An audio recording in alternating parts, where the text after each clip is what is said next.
बिस्मिल्लाहिर्रहमानिर्रहीम। आज की जो वीडियो है वो आप देख रहे हो, टाइटल वगैरह आपने देख लिया है कि हम मैट्रिसेस चैप्टर को स्टार्ट कर रहे हैं। चैप्टर नंबर 2 है हमारी मैट्रिक नहीं, फर्स्ट ईयर की न्यू बुक जो हमारी पिछले साल आई थी 2022 में ये रिलीज़ हुई है। उस बुक के टॉपिक से हम कर रहे हैं मैट्रिसेस एंड डिटरमिनेंट्स। सही है, हम स्टार्ट करेंगे मैट्रिसेस चैप्टर के टॉपिक से कि मैट्रिसेस में क्या है और इसके डिटरमिनेंट। बहुत डिटेल चैप्टर है, एग्जाम के हिसाब से बहुत इंपॉर्टेंट टॉपिक इसमें मौजूद है, तो इंशाल्लाह अच्छे से देखना, आपको समझ आएगा इंशाल्लाह। पहले तो हम इस पूरी वीडियो के अंदर इंट्रोडक्शन और टाइप ऑफ मैट्रिक्स को मैं समझाऊंगा, उसके बाद इंशाल्लाह हम नेक्स्ट वीडियो के अंदर बाकी टॉपिक को कवर करेंगे इंशाल्लाह। सही है, तो हम देख लेते हैं अपने टॉपिक के ऊपर। मैं ज़रा अपनी कॉपी निकाल लूँ जिसमें मैंने आपको लिखा हुआ है कि किस तरह मैंने कोर्स ब्रेकअप करना है। देखो, मैंने कल आप लोग बताया था, एक बात सेकेंड ईयर की वीडियो में बताया था, प्लानिंग अगर आप प्लानिंग प्रॉपर नहीं करते तो आपका काम सही नहीं होगा, तो प्रॉपर काम की प्लानिंग होना ज़रूरी है। तो मैंने भी काम करने से पहले, समझाने से पहले आपको प्लानिंग कर ली है। मेरी प्लानिंग इस तरह है कि चैप्टर नंबर 2 एक्सरसाइज नंबर 2.1 को मैं इंशाल्लाह 5 वीडियो में कवर करूंगा, जिसमें से एक हमारी इंट्रोडक्शन की होगी, बाकी जो 4 पार्ट होंगे उसमें एक्सरसाइज को कवर करूंगा। मैंने आपको बताया कि एक साथ सारी चीज़ें करने की ज़रूरत नहीं है ना, आप एक साथ सब कुछ कर सकते हो। एज अ स्टूडेंट आपको चीज़ों को समझने में टाइम चाहिए, प्रैक्टिस करने के लिए टाइम चाहिए, इसलिए मैंने उनको पार्ट में किया। तो जैसे जैसे आपको नीड है उस हिसाब से मैं कराता रहूँगा और थोड़ा थोड़ा मैं करके करवा रहा हूँ आपको। सही है तो शुरू करते हैं मैट्रिसेस से। अब मैट्रिक्स क्या है? Matrix is a Latin word which mean a place where something develop और ओरिजिनेट। ऐसी चीज या ऐसी जगह जहां पर कोई चीज को रखा जाए, ओरिजिनेट से जहां से कोई चीज ड्राइव हो। जे जे सेल्वेस्टर, इसकी date of birth, date of death दी है। Was the first British mathematician था पहला जिसने क्या किया था। Who form square container rows, में square container rows and column की अरेंजमेंट से उसने कुछ वैल्यूज को एक्सट्रैक्ट करके दिया था जो रेक्टेंगुलर ऑब्जेक्ट के हिसाब से थी, तो वो उसने उसको नाम दिया था मैट्रिक्स और मैट्रिक्स या प्लूरल ऑफ मैट्रिसेस। तो मैट्रिक्स सिंगल फॉर्म है, उसमें प्लूरल फॉर्म मैट्रिसेस पढ़ते हैं। सही है। अब अगर मैट्रिसेस की बात करें तो जब भी किसी मैट्रिक्स को लिखना हो तो कॉमनली जो आप क्लास मैट्रिक के अंदर 10th क्लास में आपकी पढ़ के आए हो, उसमें आपने देखा कि आप इस तरह से स्क्वायर ब्रैकेट को इस्तेमाल करते हो कब? मैट्रिसेस को लिखने में कोई भी। इसके अलावा जो दूसरी रिप्रेजेंट है वो इस तरह से आप राउंड ब्रैकेट भी बना सकते हो, लेकिन जो कॉमन आपको बुक में नजर आएगी वो आपकी ये फर्स्ट वाली नजर आएगी, ये आपको बुक में नजर नहीं आ रही होगी इतनी, लेकिन आप बना सकते हो। तो बेहतर है कि स्क्वायर बना लो। ये कि स्क्वायर में रॉ कॉलम और प्रॉपर्ली आती, कभी ऐसा होता है कि रॉ कॉलम प्रॉपर नहीं रखा तो उस वजह से मुश्किल ना हो जाए। सही है। एग्जांपल दी हुई है कि ए मैट्रिक्स दिया हुआ है, देखो बी मैट्रिक्स, सी मैट्रिक्स और डी मैट्रिक्स। अगर आप मैट्रिक्स की एग्जांपल भी देखो तो रेक्टेंगल में ही दिया, आपको स्क्वायर इस तरह राउंड में लिख के नहीं दी, लेकिन आप लिख सकते हो। आप जैसे ए मैट्रिक्स दिया था ए बी, आप इसको यूं भी लिख सकते हो। तो स्क्वायर में ज़्यादा डिटेल हो जाती है, ज़्यादा डेफिनेट हो जाता है। रॉ और कॉलम को इसमें थोड़ी सी मुश्किल आ जाती है कभी कभी। सही। फिर हमारे पास जो ऑर्डर की बात कर रहा था रॉ और कॉलम की, वो हमारे पास आता है ऑर्डर ऑफ मैट्रिक्स में। अगर मैं बात करूं कि मैट्रिक्स के ऑर्डर की, ऑर्डर क्या है? ऑर्डर हमें बताता है कि इसमें कितनी रॉज हैं और कितनी कॉलम है। जैसे इसमें कितनी रॉज और कितनी कॉलम है, ये हमें दोनों चीजें जो है वो किस में लिखी जाती है? ऑर्डर में। या ये ऑर्डर बताता है एक मैट्रिक्स का कि रॉ कितनी है और कॉलम कितनी है। रॉस को रिप्रेजेंट किया एम सिंबल से, कॉलम को रिप्रेजेंट किया एन सिंबल से। तो कोई भी मैट्रिक्स जिसका ऑर्डर लिखा जाता है उसको इस तरह लिखा जाता है कि पहले रॉ लिखते हैं, बाद में कॉलम लिखते हैं। तो एम मल्टीप्लाई एन, कभी भी ऑर्डर लिखोगे आप इस तरीके से मेंशन करोगे। क्लियर है? क्वेश्चन नंबर 1 देखो, ये मैट्रिक्स दिया, मैं आपको थोड़ा सामने वापस बना के दिखा रहा हूँ। देखो 1 3 2 4, बिल्कुल अलग अलग है चारों नंबर। ये लिखे आपके पास यूं नंबर जा रहे हैं, ये 1 2 और ये 3 4। अगर मैं इसकी बात करूं तो ये आपके पास रॉ में है। किसमें है? तो ये भी रॉ है और नीचे वाली भी आपकी रॉ है।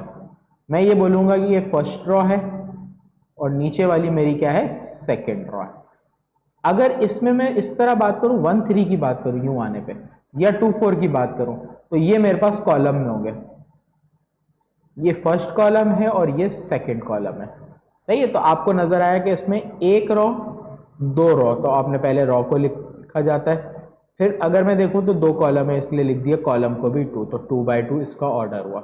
इस मैट्रिक्स को देखो, 1 2 3 रॉ है, 1 2 3 कॉलम, इसलिए 3/3 ऑफ मैट्रिक्स ऑर्डर 3। इसके बाद अगर मैं इसको देखूं तो 1 2 3, आपके पास रॉ 3 है, कॉलम अगर देखो तो सिंगल ही कॉलम है ये वाला। अच्छा, ये ऑर्डर को अच्छे से दिमाग में रखना है, क्योंकि जब आगे मल्टीप्लिकेशन वगैरह करेंगे तो ऑर्डर की वजह से मल्टीप्लिकेशन थोड़ा इजी हो जाएगा समझने में आपके लिए। सही। एक और मैट्रिक्स देखो, एक दो तीन, तीन कॉलम है और एक रो है। हमेशा पहले रो को लिखते हैं, तो रो 1 है, कॉलम 3 है। सही है। फिर हमारे पास इसमें टाइप्स हैं। ये आप अपने पास लाजमी ये टाइप नोट करना, क्योंकि जितनी भी टाइप्स है अगर ये आप आइडेंटिफाई कर लोगे इजी, तो क्वेश्चन नंबर 1 2 3 जो है और पहली एक्सरसाइज है वो ऑलमोस्ट एमसीक्यू से रिलेटेड इंपॉर्टेंट है, तो सारी वहां से कवर होगी। ये बेसिक एमसीक्यूज के लिए सिर्फ नहीं है, अगर ये बेसिक ऑर्डर टाइप्स वगैरह अगर आपको आती होंगी तो आगे जितने भी क्वेश्चन आएंगे उसमें आपको ईजी होगा सॉल्व करने में, वरना आगे कहीं ना कहीं मुश्किल होगी, क्योंकि बेस से लेकर चलना चीजों को जरूरी होता है। सही।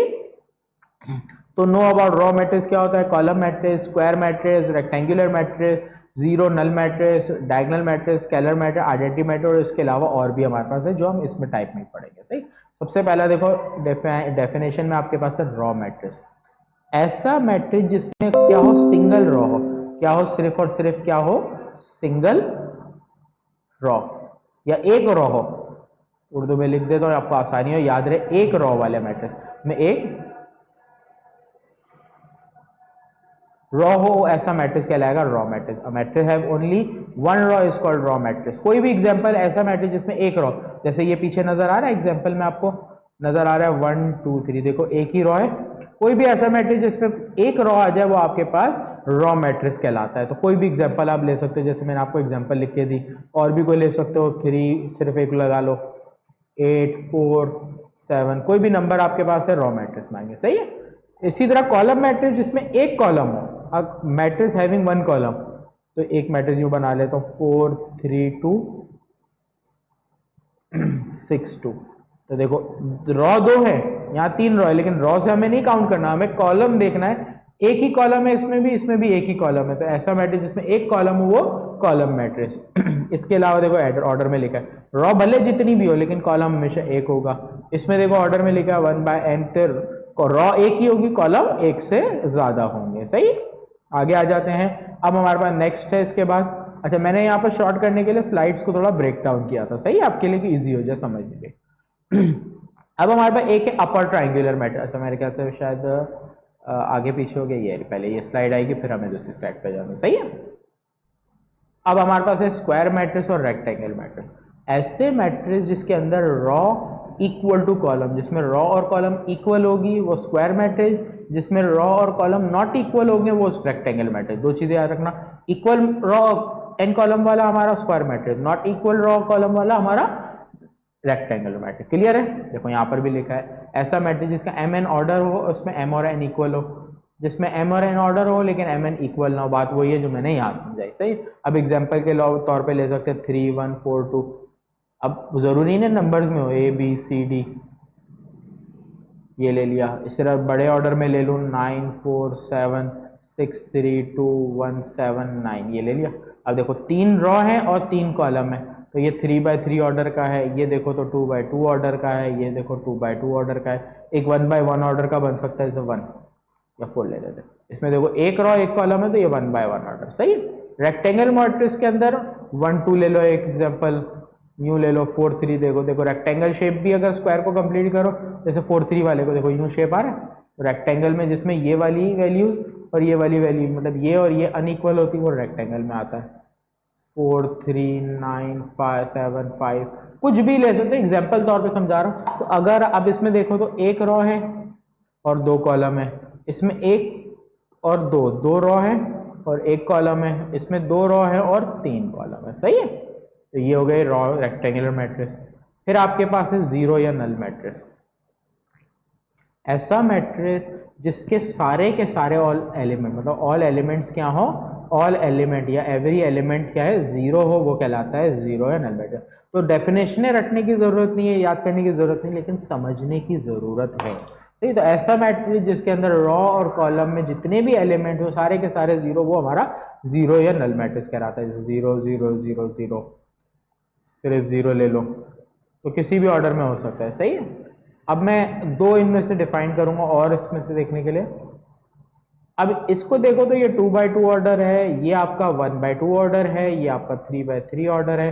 तो ऐसा मैट्रिक्स जिसमें स्क्वायर मैट्रिक्स बना, तो जीरो मैट्रिक्स के लिए उसको O2 लिख सकते हैं। ये 3/3 ऑर्डर है तो O3, जिसका ऑर्डर सेम होता है उसको इस तरह भी लिख सकते हैं। सही है। फिर आपके पास क्या है, डायगोनल मैट्रिक्स। डायगोनल मैट्रिक्स में आप ये पूरा मैट्रिक्स को देखो पहले तो, ये 3 वैल्यूज आपको नजर आ रही है, ये 3 आपके कहलाते हैं मेन डायगोनल। ये मेन डायगोनल्स वाले मैट्रिक्स के अंदर जिसमें ये तीनों डायगोनल के अलावा जितने एलिमेंट नजर आएंगे अगर वो सारे जीरो होंगे और ये डायगोनल की वैल्यू अलग होगी, डिफरेंट होगी, तो ऐसा मैट्रिक्स आपका कहलाएगा डायगोनल मैट्रिक्स। एग्जांपल के तौर पे अगर मैं बनाऊं, देखो 3 4 2, ये 3 नंबर है, बिल्कुल अलग है, कुछ भी हो सकता है, लेकिन बाकी जितने भी होंगे वो सारे देखो जीरो होंगे, तो ये मैट्रिक्स कहलाएगा डायगोनल। और ये 3/3 ऑर्डर का है, 2/2 ऑर्डर का बनाता हूँ, 4 1, देखो डायगोनल में ये हो गया, बाकी जीरो, तो ये आपका हो गया डायगोनल मैट्रिक्स। ये स्केलर मैट्रिक्स की बात करें तो स्केलर मैट्रिक्स में यही डायगोनल में जो नंबर होंगे वो सेम होंगे, तो स्केलर और डायगोनल का यही फर्क है कि ये सेम होते हैं उसमें और उसमें अलग होते हैं। 3 3 3 कोई भी नंबर ले, ये सेम हो, बाकी सारे जीरो होंगे, ये हमारा कहलाएगा कौन सा मैट्रिक्स, स्केलर मैट्रिक्स। सही। अब इसका 2/2 ऑर्डर हो सकता है, क्लियर। तो ये आपका स्केलर मैट्रिक्स हुआ। फिर यूनिट मैट्रिक्स में अब यही सारे नंबर क्या होंगे, 1 होंगे, तो ये 2/2 ऑर्डर 3/3 ऑर्डर का है तो ऑर्डर 3 लिख सकते हैं, ये I3 इसको रिप्रेजेंट किया। ये 2/2 ऑर्डर है, इसको I2 से रिप्रेजेंट करते हैं, ये भी एक जगह इस्तेमाल होगा, इसलिए याद रखना। तो आइडेंटिटी स्केलर मिलते जुलते हैं। डायगोनल में देखो डायगोनल के नंबर अलग होंगे, स्केलर में सेम होंगे, यूनिट में आइडेंटिटी में क्या होंगे, सब में 1 होंगे। सही है। एक और नोट वाली चीज लिखिए, एवरी स्केलर मैट्रिक्स, जितने भी स्केलर मैट्रिक्स होंगे वो डायगोनल भी कहलाएंगे, या जितने भी आइडेंटिटी मैट्रिक्स होंगे उसको स्केलर बोल सकते हैं, क्योंकि आइडेंटिटी में 1 1 होता है। इसको स्केलर भी बोल सकते हैं क्योंकि स्केलर की प्रॉपर्टी को ये वेरीफाई करता है। स्केलर मैट्रिक्स की बात करें तो स्केलर को डायगोनल भी बोल सकते हैं, लेकिन हर किसी को कैटेगराइज किया, डायगोनल में अलग, स्केलर में नंबर 1 से अलावा कोई भी होंगे, और यूनिट मैट्रिक्स आइडेंटिटी मैट्रिक्स में सब 1 होंगे। सही। यूनिट का मतलब ही 1 होता है, ये बात याद रखना। सही है। मेरे चैनल पे आप अगर न्यू हो, मेरे चैनल को लाइक और सब्सक्राइब करो, और लाजमी दूसरे स्टूडेंट के साथ शेयर करना कि आपके साथ साथ वो भी फायदे में रहे, उनको भी इसका फायदा हो। सही है। मैं आपका टीचर मोहम्मद सलमान आरिफ, और आप इस यूट्यूब चैनल पे मास्टर कोचिंग सेंटर पे देख रहे हैं मैं फर्स्ट ईयर मैथमेटिक्स की चैप्टर नंबर 2 मैट्रिसेस की एक्सप्लेनेशन। अच्छा, अब था हमारे पास अपर ट्राइंगुलर मैट्रिक्स। अच्छा, अब ये मैट्रिक्स को आप पहले तो नोट करो, ये आपके पास डायगोनल है, डायगोनल के बाद जितने भी एलिमेंट नीचे की तरफ आते हैं, अगर डायगोनल के बाद नीचे के एलिमेंट जीरो होते हैं तो ये कहलाते हैं अपर ट्राइंगुलर। इसी तरह ये डायगोनल है, डायगोनल के ऊपर जितने भी एलिमेंट है अगर ये सारे जीरो होंगे तो ये आपका क्या कहलाएगा, कौन सा मैट्रिक्स कहलाएगा, आपका लोअर ट्राइंगुलर। ऐसा मैट्रिक्स जिसके अंदर ऊपर आपके पास जीरो आएंगे, डायगोनल से ऊपर, लोअर ट्राइंगुलर। ऐसा मैट्रिक्स जिसके अंदर डायगोनल में नीचे जीरो आएंगे वो अपर ट्राइंगुलर मैट्रिक्स। तो ये दो चीजें याद रखना, टाइप्स के आइडेंटिफिकेशन में आपके पास यूज होगा। फिर आपके पास एक चीज है ट्रांसपोज मैट्रिक, बहुत सारे बच्चों को इसके बारे में पता होगा, ये मैट्रिक में पढ़ के आ चुके हो, कुछ भूल गया तो कोई मसला नहीं, वापस करा देता हूँ, मसला थोड़ी है। अब एक एग्जाम्पल के तौर पर पहले समझ लो, ए मैट्रिक्स है 3 1। सही है। अगर मैं इसका ट्रांसपोज फाइंड करूंगा, और ट्रांसपोज को समझना क्योंकि आगे जरूरत पड़ेगी इसकी, ट्रांसपोज के टॉपिक की, हमें ट्रांसपोज में क्या करना है, रॉस को चेंज कर देना है किसके अंदर, कॉलम में।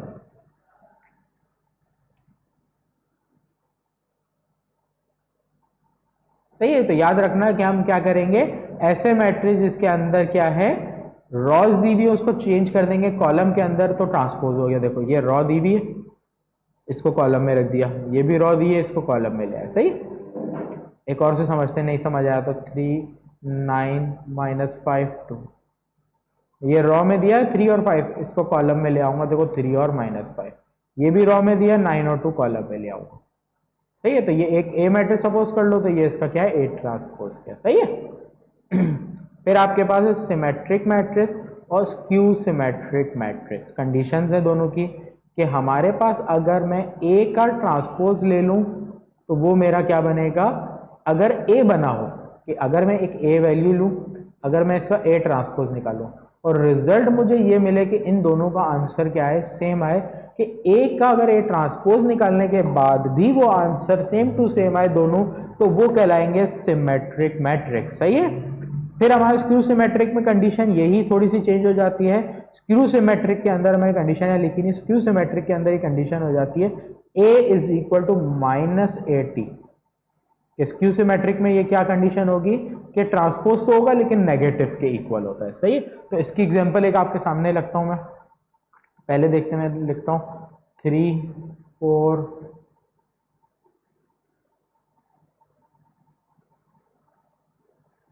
ये एक एग्जांपल लिए, फॉर एग्जांपल ये मेरे पास ए है, मैं इसका निकालता हूँ ए ट्रांसपोज। मैंने सिखाया ट्रांसपोज में क्या करते हैं, ये रॉ दी हुई है, इसको कॉलम में ले जाऊंगा 3 4 5, फिर ये रॉ दी हुई है, इसको कॉलम में ले जाऊंगा 4 6 7, फिर ये रॉ में दिया हुआ है, इसको कॉलम में ले जाऊंगा 5 7 और 9। सही है, ये चीज समझ आ गई। मैं ये लाइन मिटा देता हूं। अब आप अगर देखो तो दोनों आंसर सेम है, अलग है। ऊपर वाली वैल्यू देखो 3 4 5 3 4 5 4 6 7 4 6 7 5 7 9 5 7। तो ये हमारे पास रिजल्ट ये आया कि अगर मैंने ए का ए ट्रांसपोज किया सेम आया तो मैं इसको लिखूंगा क्या, सिमेट्रिक मैट्रिक्स। सही है।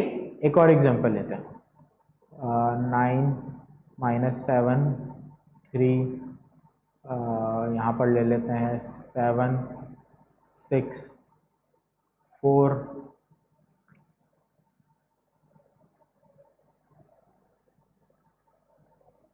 कोई भी नंबर ले सकते हैं, लेकिन एक प्रॉपर्टी के अकॉर्डिंग नंबर खास तरीके से लिए जाते हैं, इसीलिए मैंने थोड़ा सा सोच के लिखा। सही है, मैं अपने पास एग्जांपल दे रहा हूँ। फॉर एग्जांपल अब मैं इसको नाम बी दे देता हूँ।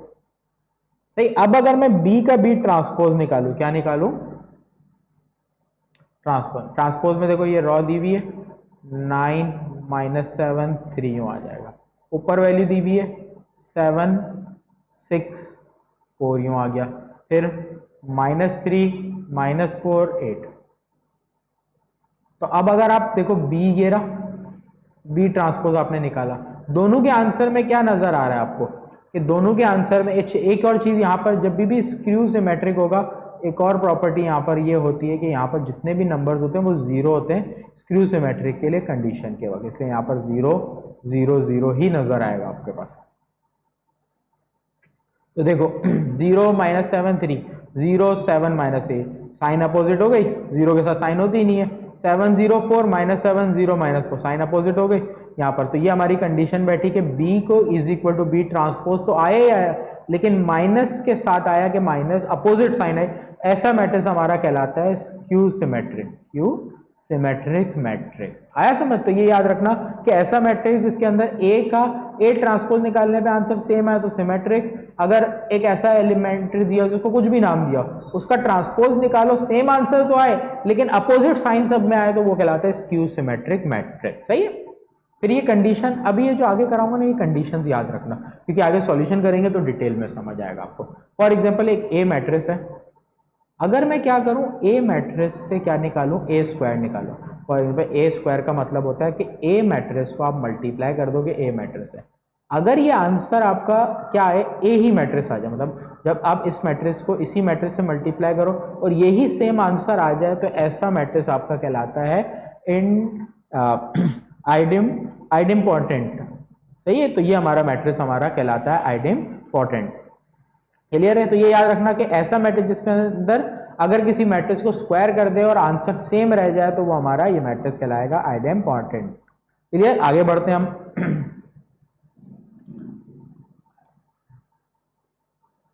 फिर हमारा क्या, निल पोटेंट। पहले आईडी पोटेंट था और निल पोटेंट। निल पोटेंट में हमारे पास कंडीशन क्या है, देखो कि आपके पास अगर आप ए स्क्वायर कर दो, फॉर एग्जांपल एक को ए से मल्टीप्लाई करो, जीरो आ जाए, इसका मतलब अगर ए स्क्वायर जीरो आ जाए, या ये भी हो सकता है कि ए स्क्वायर को फिर ए से मल्टीप्लाई करना पड़े, इसका मतलब ए क्यूब पे जीरो आ जाए। तो जिस पे भी जीरो आ जाए, अगर एक मैट्रिक्स को एक दफा मल्टीप्लाई करने पे जीरो आ जाए, दो दफा करने पे आ जाए, जितने पे भी आ जाए, तो ऐसे मैट्रिक्स हमारे निल पोटेंट कहलाता है। और जो इसकी पावर होती है वो इसकी क्या कहलाती है, डिग्री। अब अगर दो दफा मल्टीप्लाई करने पर, जैसे ए को ए से मल्टीप्लाई किया, दो हुआ है ना, दो दफा मल्टीप्लाई करने पे जीरो आ जाए तो ये कहलाएगी डिग्री 2 में। तीन दफा पे करने पे आ जाए जीरो तो आपके पास डिग्री 3 कहलाएगी। 2 या 3 डिग्री तक आपके सवाल एक्सरसाइज में दिए गए हैं। सही है। फिर इनवॉलेंट्री मैट्रिक्स, ऐसा मैट्रिक्स जिसके अंदर आप ए स्क्वायर करो, आंसर आई आ जाए, मतलब ए को ए से मल्टीप्लाई करो, आंसर आपके पास आई, मतलब आइडेंटिटी मैट्रिक्स। तो ऐसा मैट्रिक्स हमारा कहलाता है इनवॉलेंट्री मैट्रिक्स। सही है। फिर पीरियोडिक मैट्रिक्स, इसमें भी कंडीशन नील डिपेंडेंट वाली है। सही, अब इसमें कंडीशन क्या होगा कि आपके पास जो भी आप वैल्यू रखो, फॉर एग्जांपल एक दफा ए को ए से मल्टीप्लाई करो, ए स्क्वायर हुआ, ए स्क्वायर हुआ, तो इसके अंदर जो ए हुआ वो आपके पास 1 + 1 2 में टूट जाएगा। अगर इस तरह ए क्यूब होता है तो इसको आप 2 + 1 में तोड़ो, तो जो ये पावर आएगी ना, ये इसकी क्या कहलाएगी, पीरियड। कि इस पीरियड पे जाके ये क्या हुआ, पावर ए पे आया, कि इसको ए को कितनी दफा मल्टीप्लाई करेंगे आंसर ए आ जाए, तो ये इसका पीरियड कहलाता है, ये कहलाता है पीरियोडिक मैट्रिक्स। तो पीरियोडिक मैट्रिक्स और आइडेंटिपोटेंट में फर्क क्या है, आइडेंटिपोटेंट में जो वैल्यू आती है वो उसका क्या कहलाता है, इंडेक्स कहलाता है, और इसके अंदर जो भी इसकी पावर आती है उसको एक कम कर दें तो वो हमारा क्या कहलाएगा, पीरियोडिक मैट्रिक्स। जैसे आइडेंटिपोटेंट मैट्रिक्स है, उसके अंदर ए स्क्वायर पे अगर आंसर आ रहा है तो हम ये लिख सकते हैं कि पीरियोडिक क्या होगा, 1 हो सकता है। लेकिन यहाँ पर एक कंडीशन दी है कि के की वैल्यू क्या है, ग्रेटर देन इक्वल टू 1 हो या 1 से बड़ी होनी चाहिए। क्लियर है? ये आपके पास एग्जाम्पल देखो, एक एग्जाम्पल से समझ लो। मल्टीप्लीकेशन अभी समझाऊंगा, सर के ऊपर से जाएगा इसलिए मैं नहीं करा। देखो ए मैट्रिक्स दिया हुआ है, ए को ए से मल्टीप्लाई किया, आंसर ये आ गया। अब ये देख रहे हो कि ए से सेम नहीं आया, फिर इसको एक और दफा मल्टीप्लाई किया, इस आंसर को क्या वापस से किससे मल्टीप्लाई किया, ए से। देखो यहाँ लिखा, इसको ए से मल्टीप्लाई किया, अब आप देख रहे हो कि आंसर सेम आ गया। सही, क्वेश्चन बन गया।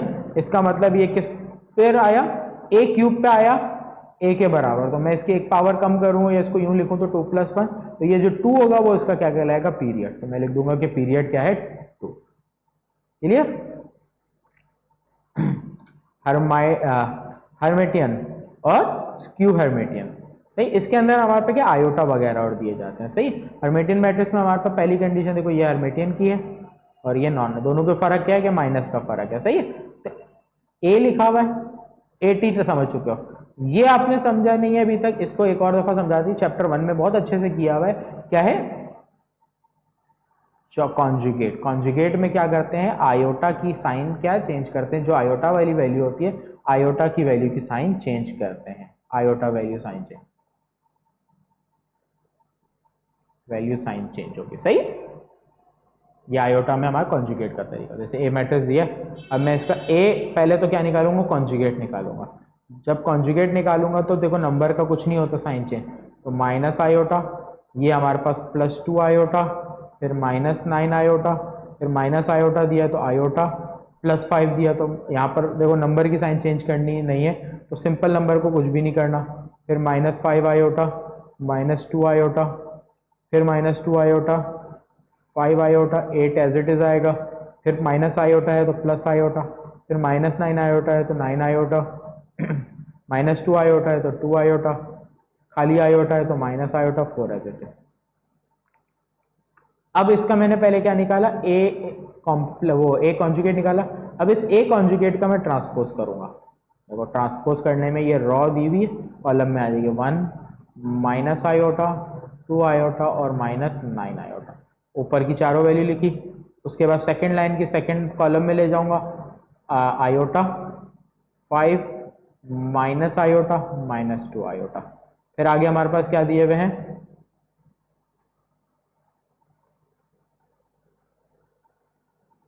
अच्छा थोड़ी सी जगह कम पड़ी है यहाँ पर, तो मैं इसको नीचे सॉल्व कर रहा हूँ। सही, मैं इसको पहले पूरा नीचे लेके आता हूँ, ये आ गया। अच्छा यहाँ से एक क्या है,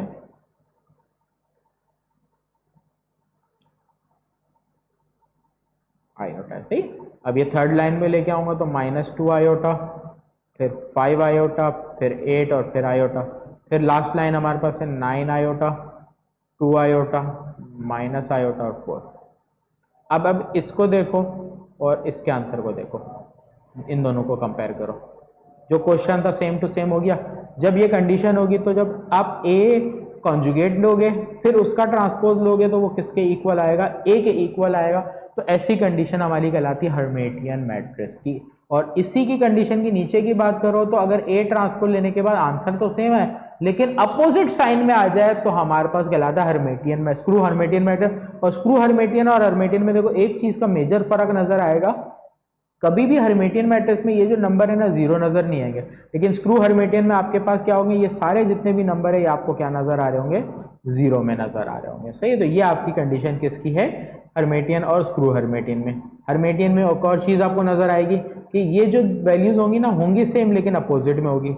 स्क्रू हर्मिटियन में देखो ये दोनों सेम होंगी, सही है। तो इसके अगर मैं पहले ए कॉन्जुगेट लूँ तो क्या हो जाएगा, 0 minus iota minus 2 iota minus 9 iota, फिर इस तरह यहाँ पर दिया हुआ आयोटा दिया हुआ है तो माइनस आयोटा, फिर 0 की साइन चेंज नहीं होती, देखो -5 आयोटा, फिर -2 आयोटा, आखिर में ले जाऊँ तो -2 iota -5 iota 0 minus iota -9 iota -2 iota minus iota 0।